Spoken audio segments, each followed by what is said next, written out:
Midwest Whitetail is brought to you by Realtree, Hoyt Archery, Muddy Outdoors, Fuse Accessories, Frigid Forage, Trophy Rock, Scentmaster, Cabela's, Rocket Broadheads, TrailCamPro.com, Bloodsport Arrows, Redneck Hunting Blinds, Scott Archery, Yeti Coolers, and Nikon.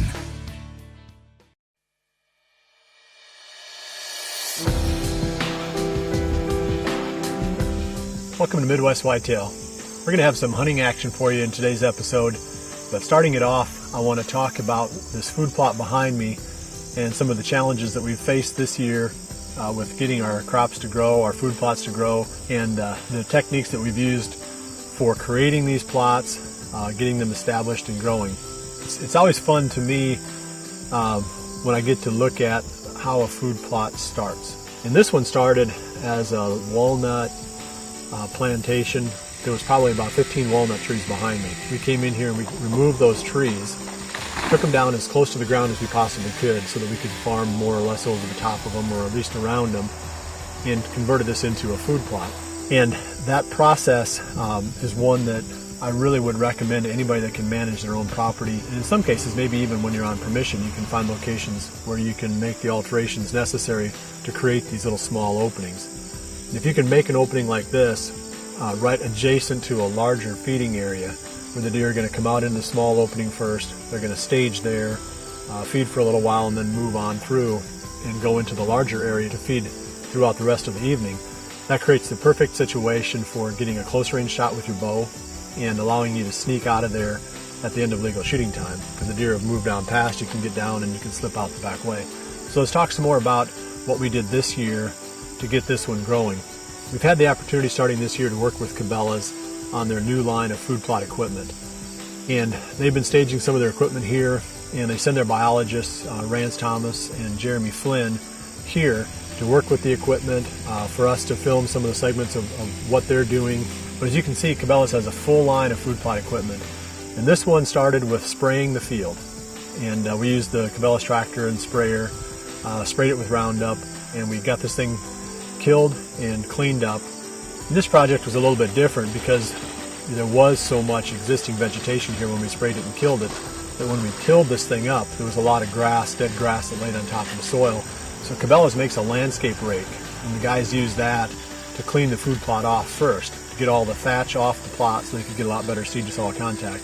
Then they came in with the 5-foot seeder, and this thing is a drop seeder, which does a really good job on shallow seeds like what we've got here with the winter wheat, the brassicas, those types of blends, the kind of like Big and Beastie that we've been putting on a lot of the food plots. So we got a nice even distribution of seed, got great seed to soil contact with the seeder. The reason I did that was because it's so dry. I mean, we're looking at a year here where basically we got almost no rain from about the end of June until early into September. Today's the 3rd of October. We had a nice rain come through, probably almost an inch. That should really kick this stuff going. And we've got about 10 days in the extended forecast yet of temperatures getting up into the 70s. So I would imagine we're still going to get at least a foot to 18 inches of growth out of these plants, even as late as it is now. So one of the things I wanted to hit on, not only what we did on this farm to create this food plot and why I think these plots are so valuable, but also I wanted to feature the Cabela's line of equipment. And there's really something here for everybody that's in this food plot type of setting.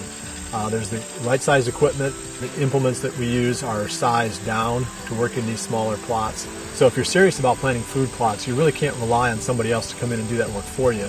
Unfortunately, there's just narrow windows every year that we work with. We've got a few days between weather fronts in the spring, or maybe there's a time in the summer when you need to mow something, or whatever the case may be.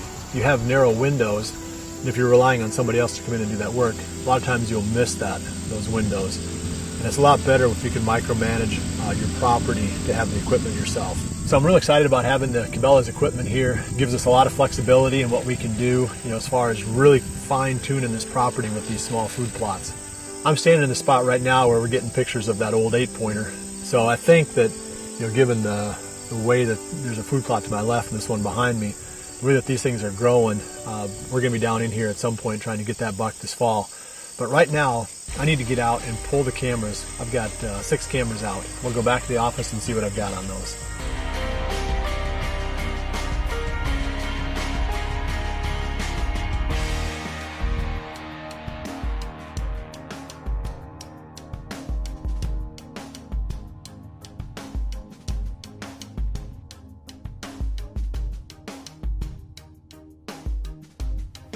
Well, I got a chance to look at it. There were no surprises on the cards this time around. So I'm going to keep looking. I've got a few more spots I'm going to put the cameras out.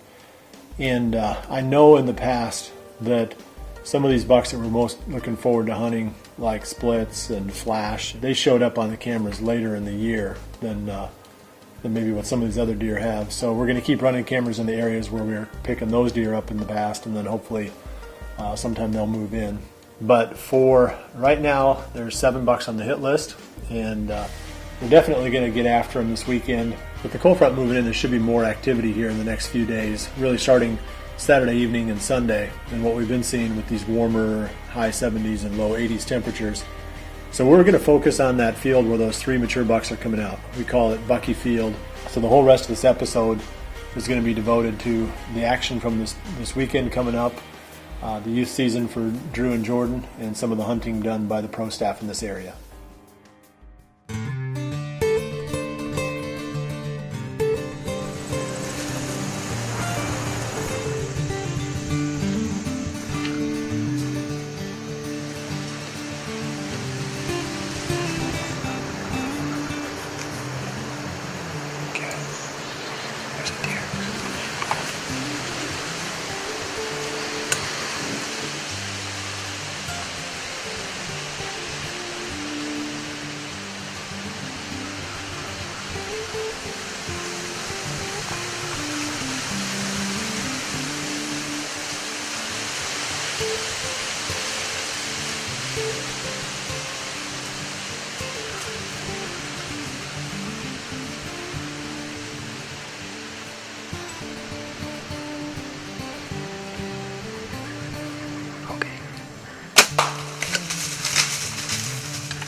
She's gonna go very far.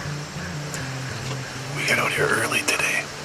We weren't in the tree 5 minutes and there were deer in the rye and bees here already. I think we just took a big doe out of the herd. I thought I heard her crash right down at the bottom of the hill here. So it's good to be in a tree stand in Iowa.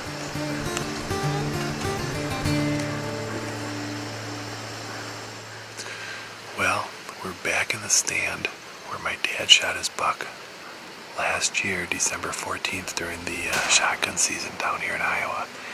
And it's the first time I've been back in his stand since then. It didn't take us long to get a doe down on the ground. So, feels great to be back in the tree. Down here in Iowa, it's been a crazy month or so here. My buddy Kurt Schrader and I, we were up in Alaska. We were moose hunting. And Kurt shot an awesome bull up in Alaska. It was a trip of a lifetime. It was really cool. My daughter got married 2 weeks ago up in Wisconsin, so I was up there for a week or so for that. I've been traveling for work, so the farm's been pretty much untouched the last 5 or 6 weeks. I just haven't had time to get out. I pulled trail cameras today, and pretty much the same cast of characters is out and around. You know, all the deer that we were looking for, Braveheart and Flip Flop, Flat Top Junior. You know, all those deer were there. One deer that showed up again that I hadn't seen for a while was a buck I call Lean To, and he looks awesome. He is a great big 10-pointer this year. Last year he had double main beams, but this year he's just a big, tall, wide 10-pointer. You know, he's probably not going to score crazy high, but he sure is impressive looking. He looks like a big old mule deer. So he's still moving at night. I'm not getting any daylight on him. Flip Flop, I'm getting a little daylight. So we're going to put a plan together. At least maybe we can get on Flip Flop or Flat Top Junior here early. Otherwise, we're going to wait for the beginning of the rut when old Lean To starts to move a little earlier. That's what happened last year. It was the only time I'd get daylight pictures was right before the rut. So we're not too far away. It's October 5th today. End of October. That's when it'll start cranking up. So it feels awesome to be back in a tree and flinging arrows with the Hoyt.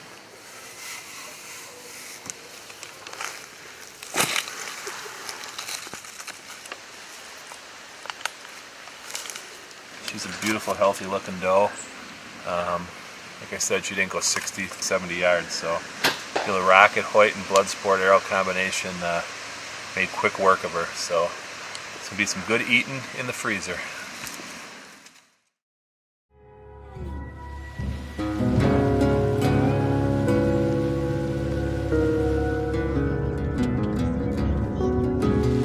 We're going back in on the ridge that we've hunted quite a bit in the past.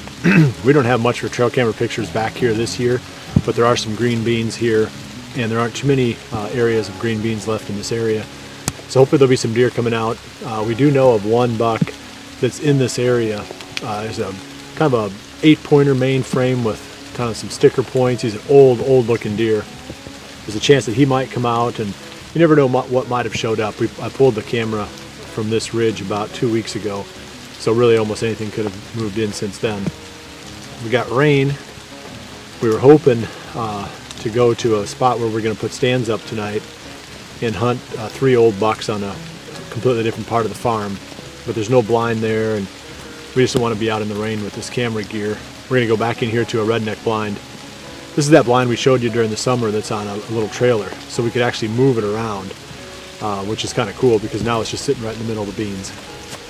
So hopefully something pops out for Drew. This is the last evening of the youth season for this year, and then we're getting right into the bow hunting after that.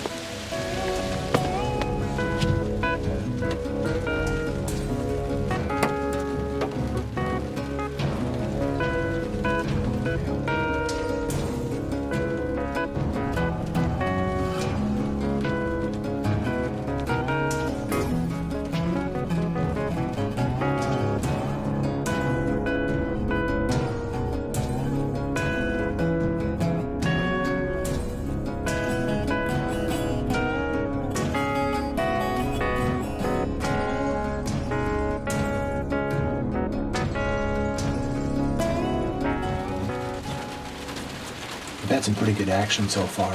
When I first got to the blind, there was a small 8-pointer out, probably a 2-year-old buck, and he saw me when I was climbing up in, and he ran into the trees. But right where he ran in, this nice 3-year-old 8-pointer came out. It's a buck that we had nicknamed One-Eyed Jack because he's got one blind eye. He was on this ridge last year. We've gotten quite a few trail camera pictures of him on this same ridge this year. So we're hoping, he's got a beautiful frame, big, you know, for a nice 3-year-old 8-pointer. I mean, he's got a good frame, so he can really turn into a great buck for us. But there's another one that we're really wanting to kill. It's about 200 yards down the ridge, and this is a buck that Scott Pruka filmed him this summer, and I got a couple of trail camera pictures of him down in the next little valley in that direction from this ridge. We haven't quite figured out the best name for him yet, but our daughter has suggested Buck Norris, so that might be what this deer's name is going to be. If he'll come closer, then that's definitely one that we want to shoot because it's an old buck. One of the, I guess we've got 6 or 7 on the farm right now that are definite shooters based on their age, and he's one of them.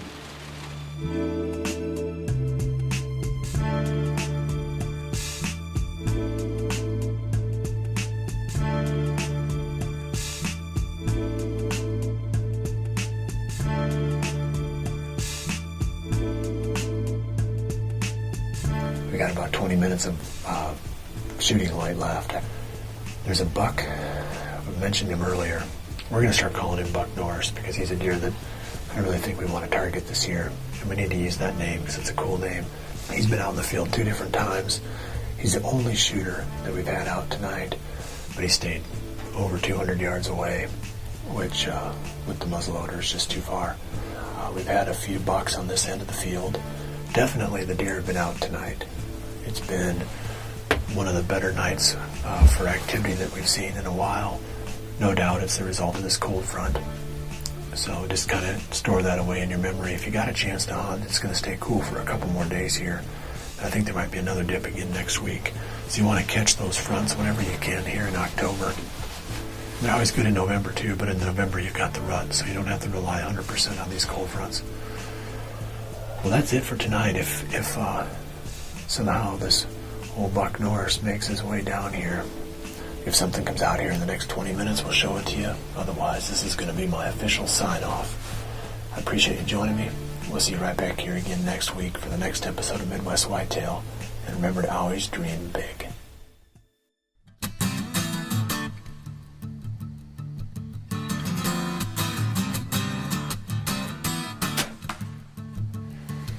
Good start. Got a doe on the ground. Gotta love whitetail hunting. It's awesome.